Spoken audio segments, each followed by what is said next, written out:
அன்புள்ள தமிழக மக்களே, உங்கள் மத்தியிலே நான் இப்போது மத நல்லிணக்கம் பற்றி சொற்பொழிவு நடத்துகிறேன். மத நல்லிணக்கம் என்றால் என்ன? இது எவ்வளவு பேருக்கு தெரியவில்லை. அதை ஆங்கிலத்திலே கம்யூனல் ஹார்மோனி என்று சொல்வார்கள். அதாவது அனைத்து சாதியினர், அனைத்து மதத்தினர் ஒற்றுமையாக இருப்பதும் எல்லோருக்கும் ஒரே மாதிரியான சலுகைகள் கிடைப்பதும் தான் கம்யூனல் ஹார்மோனி. ஏற்றத்தாழ்வுகள் கூடாது என்று தான் சட்டம் சொல்கிறது. ஆனால் நாட்டிலே ஏற்றத்தாழ்வுகள் ஒழிக்கப்பட்டதா? தீண்டாமை கூடாது என்று தான் சொல்கிறார்கள். தீண்டாமை ஒழிக்கப்பட்டதா? நான் 60 ஆண்டுகளாக தீண்டாமையை ஒழிப்பதற்கு பாடுபட்டு வருகிறேன். நான் சிறு வயதில் இருக்கும் பொழுதே அநியாயங்களை கண்டு அதற்கு வன்முறையில் ஈடுபடாமல் காவல் நிலையத்திலே சென்று புகார் கொடுத்திருக்கிறேன். அதிலே பல வெற்றிகளையும் நான் பெற்றிருக்கிறேன். இவ்வளவு காரியங்கள் செய்த நான் இன்றைக்கு 78 வயதாகிறது எனக்கு. என்னை இதுவரை காவல்துறையினர் 10க்கும் மேற்பட்ட தடவை என்னை கைது செய்திருக்கிறார்கள். கைது செய்து காவல் நிலையம் அழைத்து சென்றிருக்கிறார்கள். நான் காவல்துறையோடு சண்டை போட்டதில்லை, தகராறு செய்ததில்லை.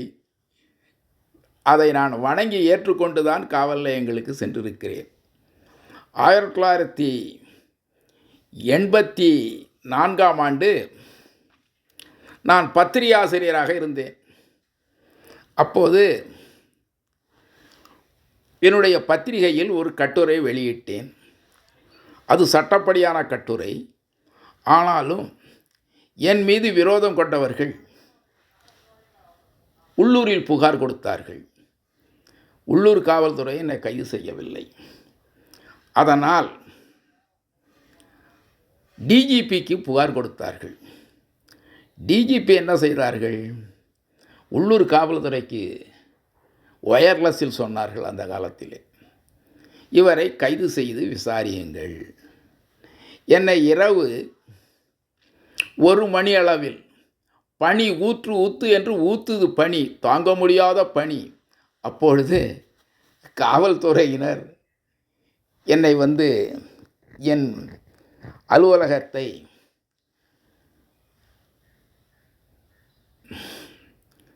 திறக்க சொல்லி சத்தம் போட்டார்கள். நான் உள்ளே படுத்திருந்தேன். அப்பொழுது எனது மனைவி, எனது குழந்தைகள் யாரும் அலுவலகத்தில் இல்லை. நான் அலுவலகத்தில் தான் கொடுத்தனம் இருந்தேன், ஆனால் இல்லை. அவர்களெல்லாம் ஈரோட்டுக்கு வந்து விட்டார்கள். நான் அப்போது தென்னார்காடு மாவட்டத்திலே இருந்தேன். உடனே வெளியிலே வந்து காவல்துறைக்கு நான் வணக்கம் சொன்னேன். வணக்கம் சொன்னவுடன் அவர் வணக்கமெல்லாம் இருக்கட்டும், முதல்ல கேட்ட துறங்க, நான் உங்களை அரெஸ்ட் பண்ண போகிறேன் அப்படின்னாங்க. சந்தோஷமாக அரெஸ்ட் பண்ணுங்கள், நான் எதிர்த்து பேச மாட்டேன் என்று சொன்னேன். ஏனென்றால் நான் காந்தியவாதி, காமராஜரிடம் இருந்தவன் என்று நான் சொன்னதும் அந்த காவல்துறையினருக்கு மிகவும் சந்தோஷமாகிவிட்டது. என்னை கைது செய்வதற்காக எத்தனை பேர் வந்திருந்தார்கள் தெரியுமா? 500 காவலர்கள் வந்திருந்தார்கள். இதை நம்புவீர்களா? நம்பித்தான் ஆக வேண்டும். உடனே அவர்களோடு நான் வெளியில் வந்தேன். என்ன அடித்தீர்கள் நோட்டீஸ்? என்ன அடித்தீர்கள்? என்ன பிரிண்ட் செய்தீர்கள்? இது சட்டத்திற்கு புறம்பானது. அந்த மேட்டரை தூக்குங்கள். அதற்கு பேர் செஸ் என்று சொல்வார்கள். அதை நான் தூக்கி, அது 25 கிலோ வெயிட் இருக்கும், அதை தூக்கி கொண்டு வெளியிலே வந்தேன். அப்பொழுது அந்த போலீஸ் வேனிலே ஒரு டிஎஸ்பி அவர்கள் இருந்திருந்தார்கள்.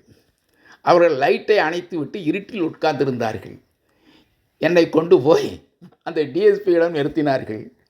நான் கீழே இருந்தபடியே அவரை பார்த்து வணக்கம் சொல்ல ஆசைப்பட்டேன். ஆனால் அவர் வந்த வேனில் விளக்கு போட்டார்கள். அந்த வெளிச்சத்திலே அவர் என்னை பார்த்தார், நான் அவரை பார்க்கவில்லை. ஆனால் அந்த டிஎஸ்பிக்கு நான் வணக்கம் சொன்னேன். வணக்கம் சொன்னவுடன் அந்த டிஎஸ்பி என்ன சொன்னார்கள் என்று தெரியுமா? நீங்கள் என்னுடைய நண்பராயிற்றே, நீங்கள் நல்ல மனிதராயிற்றே, உங்கள் மீது கொடுக்கப்பட்ட புகார் பொய் புகார், நான் இங்கேயே உங்களை விடுதலை செய்கிறேன் என்று சொன்னார். நான் என்ன சொன்னேன், நீங்கள் எனக்கு நண்பராக இருந்தாலும் என்னோடு படித்தவராக இருந்தாலும் நான் சட்டத்தை மதிக்கிறேன், காவல்துறையை மதிக்கிறேன். என்னை கைது செய்து அழைத்து கொண்டு போவது தான் நியாயம். பெரிய அதிகாரிகள் விசாரித்து முடிந்தால் என்னை வெளியில் விடட்டும், இல்லை என்றால் சிறையிலே தள்ளட்டும் என்று சொன்னேன். சரி, வண்டியில் ஏறுங்கள் என்று சொன்னார்கள். அப்போது எனது தந்தையாரும் வந்து அந்த போலீஸ் வேனில் ஏறிக்கொண்டார்கள். 500 காவலர்கள் பின்தொடர என்னை காவல் நிலையத்திற்கு அழைத்து சென்றார்கள். என்னை காவல் நிலையத்திற்கு அழைத்து சென்ற போது ஏராளமான மக்களுக்கு தெரிந்துவிட்டது. ஏன் என்று கேட்டால், நான் தீண்டாமையை ஒழித்து கொண்டிருந்தேன். அப்போது ஜாதி வெறி மத வெறியை ஒழித்து கொண்டிருந்தேன். ஆயிரக்கணக்கான கிராமங்களிலே சுற்றுப்பயணம் செய்தேன். என்னுடைய பத்திரிகையிலே தீண்டாமை ஒழிப்பை பற்றி நான் எழுதினேன், ஆலய பிரவேசங்களை பற்றி எழுதினேன். பல ஏழைப்பட்ட மக்களுக்கு நான் நெய்வேலி லிக்னைட் கார்ப்பரேஷன் என்கின்ற அந்த என்எல்சியில் பல பேர்களுக்கு நான் அரசாங்க வேலை வாங்கி கொடுத்தேன். ஆனாலும் நான் ஒரு ஏழை, நான் பணக்காரன் இல்லை. ஆனாலும் என் செல்வாக்கை பயன்படுத்தி பல பேருக்கு வேலை வாய்ப்பு கொடுத்தேன். அதனால் எல்லோரும் என்னை பின்தொடர்ந்தார்கள். கடைசியில் அதிகாரிகள் விசாரித்தார்கள். நான் ஆதாரத்தை காட்டினேன். என்னை உடனே விடுதலை செய்து விட்டார்கள். எதற்காக என்று நான் சொல்கிறேன் என்று சொன்னால், காவல்துறை யாரையும் தண்டிக்காது, யாரையும் அடிக்காது, யாரையும் உதைக்காது. அவர்களுக்கு வந்த புகாரின் அடிப்படையில் விசாரிப்பார்கள். நாம் இரவு நேரமானாலும் காவல் நிலையத்தில் அழைத்தால் போகலாம். அதன் பிறகு ஒரு முறை என்னிடம் ஒரு அதிகாரி லஞ்சம் கேட்டார். அதை நான் தர முடியாது என்று சொன்னேன். அவர் என்னை தொடர்ந்து வற்புறுத்தி கொண்டிருந்தார். அவர் மீது தகுந்த ஆதாரம் கிடைக்கட்டும் என்று காத்திருந்தேன். அவர் லஞ்சம் கேட்டது தகுந்த ஆதாரம் என்னிடத்தில் இருந்ததனாலே நான் அவரிடம் நேரடியாக போய் கேட்டேன். நீங்கள் என்னிடம் லஞ்சம் கேட்டதற்கான ஆதாரம் இருக்கிறது, ஏன் இப்படி செய்கிறீர்கள்? லஞ்சம் கேட்டால் நான் தரமாட்டேன் என்று சொன்னேன். உடனே அவர் என்ன சொன்னார், உன்னை பிடித்து சிறையில் போடாமல் விடமாட்டேன் என்று சொல்லி என்னை காவல் நிலையத்தில், அது வேறு மாவட்டம், காவல் நிலையத்திற்கு போல் செய்து விட்டார். காவல்துறையினர் வந்தார்கள். ஒரு ஆய்வாளர், ஒரு உதவி ஆய்வாளர், ஒரு ஹெட் கான்ஸ்டேபிள், 3 காவலர்கள். கையில் என்ன கொண்டு வந்தார்கள் தெரியுமா? லாங் ஸ்டிக் கொண்டு வந்தார்கள், ஒரு லாங் செயின் கொண்டு வந்தார்கள், ஒரு ஹேண்ட் கப் கொண்டு வந்தார்கள், அதாவது விலங்கு. என்னை விலங்கு போட்டு நீண்ட சங்கிலியில் கட்டி தெரு தெருவாக இழுத்து கொண்டு போக வேண்டும் என்று அதிகாரி அவரிடம் சொன்னார். அது எந்த அலுவலகம் என்று கேட்டால், அது ஒரு தாலுகா ஆஃபீஸ். என்னை கைது செய்ய முடிவு செய்தவர் அந்த தாலுகா ஆஃபீஸின் ஹெட் தாசில்தார். போலீஸார் வந்து விட்டார்கள். தாசில்தார் பயந்து விட்டார். காவல் அதிகாரிகள் கேட்டார்கள், வேர் இஸ் தி அக்யூஸ்டு என்று சொன்னார்கள். அவருக்கு வாய் திறக்க முடியவில்லை. ஏராளமான ஜனங்கள் காவல் அந்த தாலுகா அலுவலகத்திலே கூடிவிட்டார்கள். என்ஜிஓ சங்கம் வந்து பேரம் பேசியது என்னிடம். நான் ஒத்துக்கொள்ள முடியாது, விசாரணை வரட்டும் என்று சொன்னேன். அப்பொழுது நான் அந்த இன்ஸ்பெக்டரிடம் சொன்னேன், அதோ உட்கார்ந்து இருக்கிறாரே, அவர்தான் அக்யூஸ்டு, அவரை நீங்கள் கைது செய்வீர்களா என்று கேட்டேன். அப்பொழுது அவர் சொன்னார், உன்னை பார்த்தா ஒரு பிச்சைக்காரன் மாதிரி இருக்கு, அவர் ஒரு அதிகாரி, அவரையா கைது செய்ய சொல்கிறாய் என்று அவர் தடியை தூக்கி ஓங்கினாராம். நீங்கள் என்னை அடித்தால் உங்கள் வேலை போய்விடும், ஞாபகம் வைத்துக் கொள்ளுங்கள், அடிப்பதாக இருந்தால் அந்த தாழ்தாரை அடியுங்கள் என்று நான் சொன்னேன். அப்புறம் அந்த உதவி ஆய்வாளர் கேட்டால், ஆதாரம் ஏதாவது இருக்கா சொல்லுங்கள் சார் என்று சொன்னார். நான் ஆதாரத்தை எடுத்து கொடுத்தேன் எல்லோருக்கும். அப்பொழுது இன்ஸ்பெக்டர் எனக்கு ஒரு சல்யூட் அடித்து விட்டு என்னிடம் கை குலுக்கி விட்டு, உங்களை நான் கைது செய்யவே முடியாது என்று போய்விட்டார். அதன் பிறகு தாசில்தார் என்னிடம் மன்னிப்பு கேட்டுக்கொண்டார். நான் என்ன கோரிக்கை வைத்தேனோ அதை நிறைவேற்றி கொடுத்தார். இது உண்மை சம்பவம். ஏனென்று கேட்டால், நான் யார் மீதும் வன்முறை ஏவ மாட்டேன். ஏனென்று கேட்டால், நான் ஒரு லா பர்சன், நான் ஒரு செய்தியாளர்,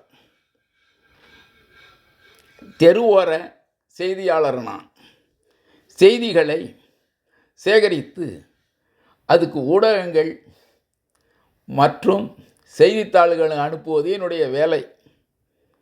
இதைத்தான் நான் செய்து கொண்டிருந்தேன். எனக்கு பணமோ வசதியோ எதுவுமே கிடையாது இந்த நாட்டில். ஆனாலும் நான் ஒரு செல்வாக்கு பெற்ற மனிதராகவே தான் அப்போது இருந்தேன். அப்புறம் ஒரு முறை நான் கரூரிலே சுற்றுப்பயணம் செய்யும்போது யாரோ எனக்கு எதிராக புகார் கொடுத்து விட்டார்கள். அப்போது 5 காவல்துறையினர் வந்து என்னை கைது செய்து ஊர்வலமாக அழைத்து போனார்கள். நான் அப்பொழுதும் சொன்னேன், நீங்கள் விசாரிக்கும்படி விசாரியுங்கள், தப்பு செய்திருந்தால் எனக்கு தண்டனை கொடுங்கள் என்று தான் சொன்னேனே ஒழிய காவல்துறையிடம் நான் பணிவோடு தான் சொல்லிக்கொண்டேன். உடனே என்னை அழைத்து கொண்டு போய் அரசியல் ஆட்சி என்று ஒன்று இருக்கிறது கரூரில், அங்கே வைத்து என்னை விசாரித்தார்கள். நான் உண்மையை புட்டு வைத்தேன். என்னை உடனே போய் வாருங்கள் என்று கும்பிடு போட்டு எனக்கு கை குலுக்கி என்னை அனுப்பி வைத்தார்கள். அந்த பொய் புகார் கொடுத்தவனை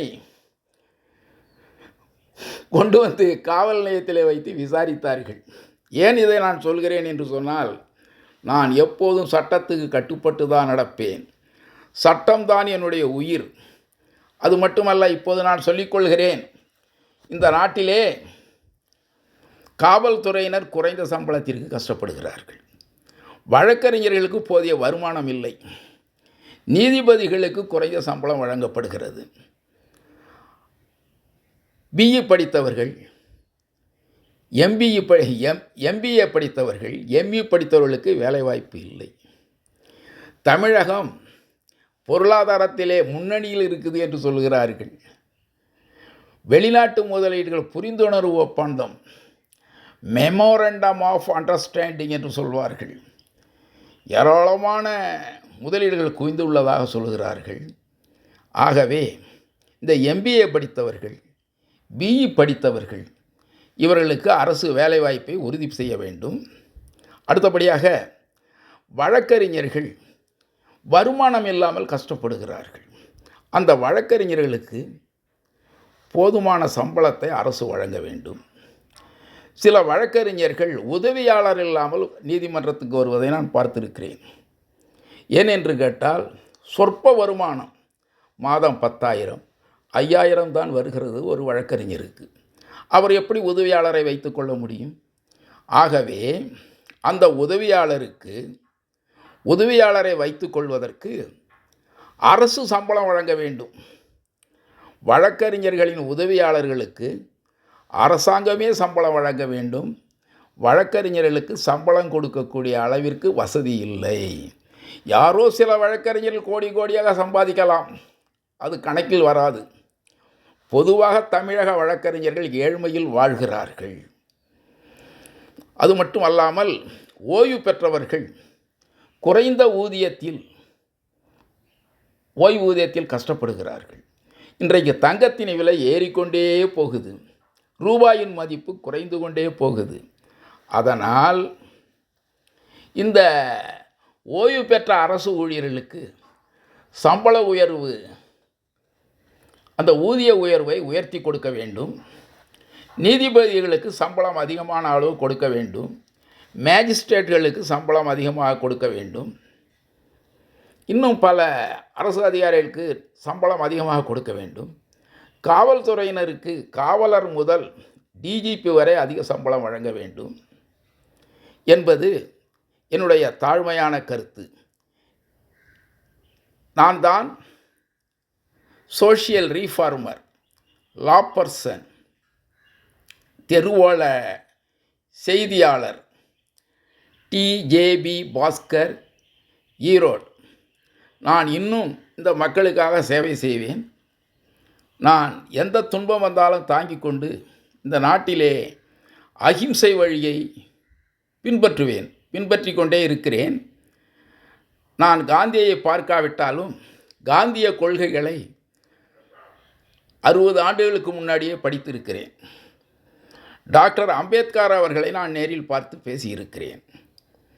பெரியாரை 15 ஆண்டுகளாக எனக்கு நன்றாக தெரியும். காமராஜர் அவர்களோடு 15 ஆண்டுகள் நான் ட்ராவல் செய்திருக்கிறேன். நான் பல பொதுக்கூட்டங்களை நடத்தும் பொழுது, காமராஜரை அழைத்து பொதுக்கூட்டங்களை நடத்தும்போது எந்த வன்முறையும் இல்லாமல் பார்த்து கொண்டேன். அது மட்டுமல்லாமல் சுருக்கமாக சொல்லிக்கொள்கிறேன், நான் சென்னையிலே உயர்நீதிமன்றத்தின் அருகாமையிலேயே நான் உண்ணாவிரதம் இருந்தேன். 1984ஆம் ஆண்டு காவல்துறையின் அனுமதி பெற்று நடத்தினேன்.